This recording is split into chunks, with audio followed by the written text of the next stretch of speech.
नमस्कार दोस्तों, हेमंत एलपी के यूट्यूब चैनल में आपका स्वागत है। एसएसटी के अगले पार्ट में हम लोग चलते हैं। अगला पार्ट है मुगल सम्राट। मुगल सम्राट अकबर के नवरत्नों में शामिल थे। तो देखिए, इन नौ के नाम आपको याद रहने चाहिए। इन नौ का नाम बहुत इम्पोर्टेंट है और इसमें एक थे फैजी। क्या नाम था इनका? फैजी। नवरत्नों में एक फैजी थे, एक मान सिंह थे, एक तानसेन थे, एक टोडरमल थे जो राजस्व का काम देखते थे, एक अब्दुल रहीम खान खाना थे, एक बीरबल थे, एक मुल्ला दो प्याजा थे, एक अबुल फजल थे और एक हकीम हुकाम थे। कौन कौन थे? एक फैजी थे, एक मान सिंह थे, एक तानसेन थे, एक टोडरमल थे, एक अब्दुल रहीम खान खाना थे, एक बीरबल थे, एक मुल्ला दो प्याजा थे, एक अबुल फजल थे, एक हकीम हुकाम थे। ठीक है। अगला है, अकबर का संरक्षक कौन था? अकबर के नवरत्न तो ये सब थे, लेकिन अकबर का संरक्षक कौन था? तो अकबर का संरक्षक बैरम खां था। बैरम खां अकबर का संरक्षक तथा उसका वकील या प्रधानमंत्री था। ठीक है। अब देखिए, एक युद्ध का नाम है खानवा का युद्ध, बहुत इम्पोर्टेंट है। खानवा का युद्ध जो हुआ था वो 1527 ईस्वी में हुआ था। कितने ईस्वी में हुआ था? 1527 ईस्वी में हुआ था। ठीक। मुगल शासक बाबर तथा मेवाड़ के शासक राणा सांगा के बीच 17 मई 1527 ईस्वी में खानवा का युद्ध हुआ था। इस युद्ध में बाबर विजयी रहा। इस युद्ध में कौन विजयी रहा? बाबर विजयी रहा, क्योंकि यह युद्ध बाबर और राणा सांगा के बीच में हुआ था और बाबर इसमें क्या हुआ था? जीत गया था, जबकि राणा सांगा इसमें हार गए थे। और इस युद्ध का नाम क्या था? खानवा का युद्ध, जो कब हुआ था? 1527 ईस्वी में हुआ था। इसी युद्ध के दौरान बाबर ने जिहाद या धर्म युद्ध का नारा दिया। अगला है, फारसी भाषा।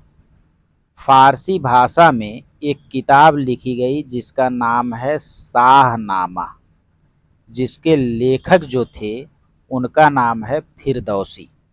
यानी शाहनामा पुस्तक के लेखक कौन है? फिरदौसी हैं। लेकिन ये फिरदौसी किसके दरबारी कवि थे? तो महमूद गजनवी के दरबारी कवि थे। कौन? फिरदौसी। बहुत इंपॉर्टेंट क्वेश्चन है दोस्तों।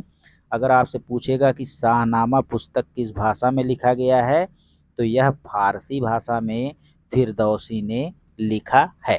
अगला है, भारत में चार बाग शैली के प्रवर्तक मुगल थे। यही मुगले जो थे चार बाग यानी बगीचों के बड़े शौकीन थे। बगीचों के क्या थे? बड़े शौकीन थे। अगला है, भवनों को सजाने की शैली। भवनों की सजाने की शैली को कहा जाता था पित द्यूरा कहा जाता था। क्या कहा जाता था?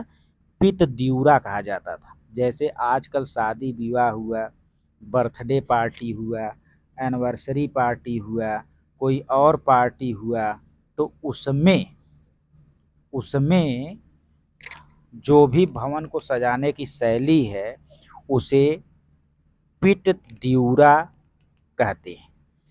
इसे दक्षिण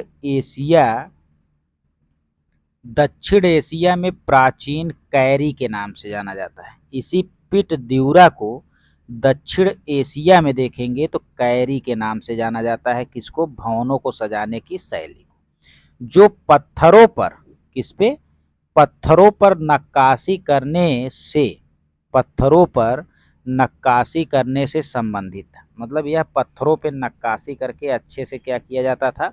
सजाया जाता था। उसे वैसे तो क्या कहते हैं? वैसे पित द्यूरा कहते हैं, लेकिन अगर दक्षिण एशिया की बात करें तो वहाँ पे कैरी कहा जाता है। भारत में इसे पित्त द्यूरा कहा जाता है। भारत में पित्त द्यूरा का प्रथम प्रयोग एतमादुद्दौला के मकबरे में किया गया। आप जानते ही हैं किसी का मकबरा बनेगा तो किसका बनेगा, पत्थर का बनेगा। तो एतमादुद्दौला का मकबरा जो बना पत्थर का, उसमें जो नक्काशी किया गया उसी को पित्त द्यूरा कहा जाता है और उसी को दक्षिण एशिया में कैरी कहा जाता है। अब अगला देखिए, अगला है अकबर की राजस्व व्यवस्था उसके अधिकारी के नाम टोडरमल ने के नाम से जानी जाती है। यानी कि जो अकबर की राजस्व व्यवस्था थी, टैक्स या पैसे कौड़ी की जो भी व्यवस्था थी, उसके अधिकारी के नाम जो थे वो टोडरमल के नाम से जाने जाते थे। टोडरमल ने 10 साला पद्धति की शुरुआत की। किस पद्धति की शुरुआत की? 10 साला पद्धति की शुरुआत की थी। यह अकबर के काल में महत्वपूर्ण घटना थी।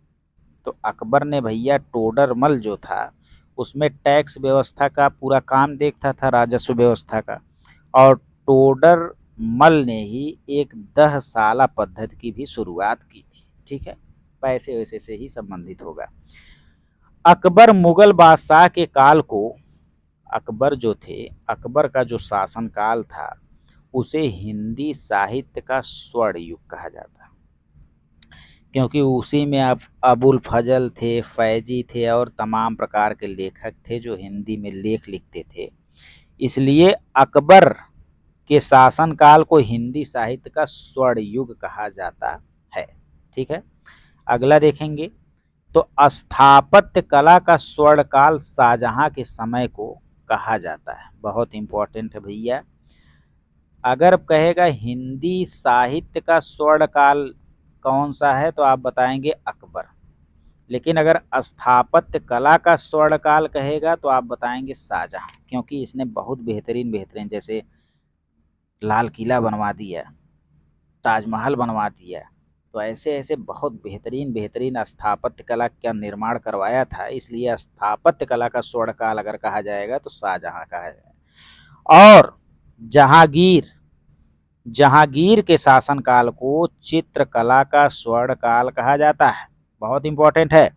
चित्रकला के मामले में जहांगीर नंबर 1 पे थे, मुगल में नंबर 1 पे थे चित्रकला के मामले में जहांगीर, इसलिए जहांगीर के शासनकाल को चित्रकला का स्वर्ण काल कहा जाता है। अगला है शेख सलीम चिश्ती का मकबरा फतेहपुर सीकरी में स्थित है। अगर आपसे पूछेगा कि फतेहपुर सीकरी में, या आपसे पूछेगा कि शेख सलीम चिश्ती का मकबरा कहाँ पे है, तो आप बताएंगे भैया सलीम का जो मकबरा है वो सीकरी में है, फतेहपुर सीकरी में है। यह अकबर के समकालीन थे और शेख सलीम चिश्ती जो थे वो मुइनुद्दीन चिश्ती के शिष्य थे। बहुत इंपॉर्टेंट क्वेश्चन है। अगला क्वेश्चन देखेंगे तो देखिए आ गया बक्सर। बक्सर की लड़ाई जो हुई थी वो 1764 में हुई थी। कब हुई थी? 1764 में हुई थी। यह लड़ाई 22 अक्टूबर 1764, यहाँ पे देखिए गलती से 1964 लिखा गया, ये रहेगा 1764, यानी 22 अक्टूबर 1764 को अंग्रेजों तथा मुगलों, किसमें किसमें? अंग्रेजों तथा मुगलों, अंग्रेजों तथा मुगलों यानी शाह आलम, सिराजुद्दौला, मीर कासिम के मध्य हुआ था। अंग्रेजी सेना का नेतृत्व, अंग्रेजी सेना का नेतृत्व हेक्टर मुनरो ने किया था। जो बक्सर का युद्ध हुआ था उसमें जो अंग्रेजों का सेनापति था, किसका सेनापति था?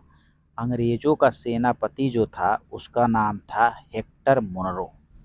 और जो भी अंग्रेजों और मुगलों में लड़ाई हुई थी, बक्सर की लड़ाई, उसमें अंग्रेज की जीत हुई थी और मुगलों में शाह आलम थे, सिराजुद्दौला थे और मीर कासिम थे। ठीक है, बक्सर युद्ध विजय के बाद ही भारत में वास्तविक रूप से ब्रिटिश सत्ता स्थापित हुई। ठीक है, अगला देखेंगे। तो देखिए, एक मनसबदारी प्रथा होती है। कौन सी प्रथा होती है? मनसबदारी प्रणाली ने मुगल साम्राज्य को दृढ़ता प्रदान की। ठीक है, मनसबदारी प्रणाली ने मुगल साम्राज्य को क्या स्थापित किया? दृढ़ता प्रदान की। इस प्रणाली के कारण मुगलों के साम्राज्य में विघटन भी हुआ। मुगलों के साम्राज्य में विघटन भी प्रारंभ हुआ। ठीक है, 1575 ईस्वी में अकबर के द्वारा 1575 ईस्वी में अकबर के द्वारा मनसबदारी प्रणाली की शुरुआत हुई। देखिए, दीन ए इलाही प्रणाली की शुरुआत और मनसबदारी प्रणाली की शुरुआत 1575 ईस्वी में 1575 ईस्वी में किसने किया? अकबर ने किया। ठीक है, अगला क्वेश्चन है, बुलंद दरवाजा गुजरात विजय के उपलक्ष्य में बनवाया गया था। बुलंद दरवाजा का निर्माण 1602 में करवाया गया और फतेहपुर सीकरी में करवाया गया। फतेहपुर सीकरी आगरा से 43 किलोमीटर की दूरी पर है। आगरा से कितने किलोमीटर की दूरी पर है? 43 किलोमीटर की दूरी पर है। और किसने बनवाया? तो अकबर ने बनवाया। अन्य नाम भव्यता का द्वार है। ठीक है, मतलब इस बुलंद दरवाजा को भव्यता का द्वार भी कहा जाता है और उदाहरण है हिंदू फारसी स्थापत्य कला का अद्भुत उदाहरण है। अगर कभी पूछ लिया कि हिंदू फारसी यानी हिंदू मुस्लिम स्थापत्य कला का अद्भुत उदाहरण क्या है, तो आप बता देंगे बुलंद दरवाजा। अगला है, अकबर का प्रशासक बैरम खां था। बैरम खां अकबर का वकील एवं संरक्षक था या प्रधानमंत्री था। बैरम खां के संरक्षण में अकबर ने 1556 से लेकर 60 तक शासन किया। हुमायूं के बाद अकबर ने बैरम खां को खान खाना की उपाधि दी। यानी यहाँ पे एक इम्पॉर्टेंट पॉइंट है कि खान खाना किसे कहा जाता था? तो खान ए खाना कहा जाता था बैरम खान को। यहाँ पे देखिए खां आया ही है, बैरम खा आया है, तो खा से ही खान ए खाना हो जाएगा। खान ए खाना हो जाएगा। तो बैरम खां मतलब खान ए खाना की उपाधि इनको किसने दिया था? अकबर ने दिया था।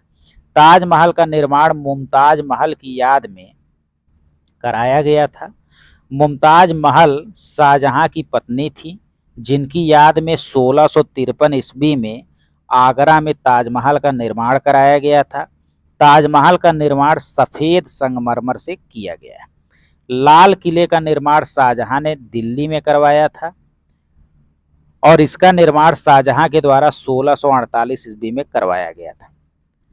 आगरे का किला या आगरे का लाल किला का निर्माण अकबर के द्वारा कराया गया था। देखिए, आगरा का किला कहे चाहे आगरा का लाल किला कहे, इसका निर्माण जो है अकबर के द्वारा कराया गया था और इलाहाबाद का किला भी अकबर के द्वारा करवाया गया था।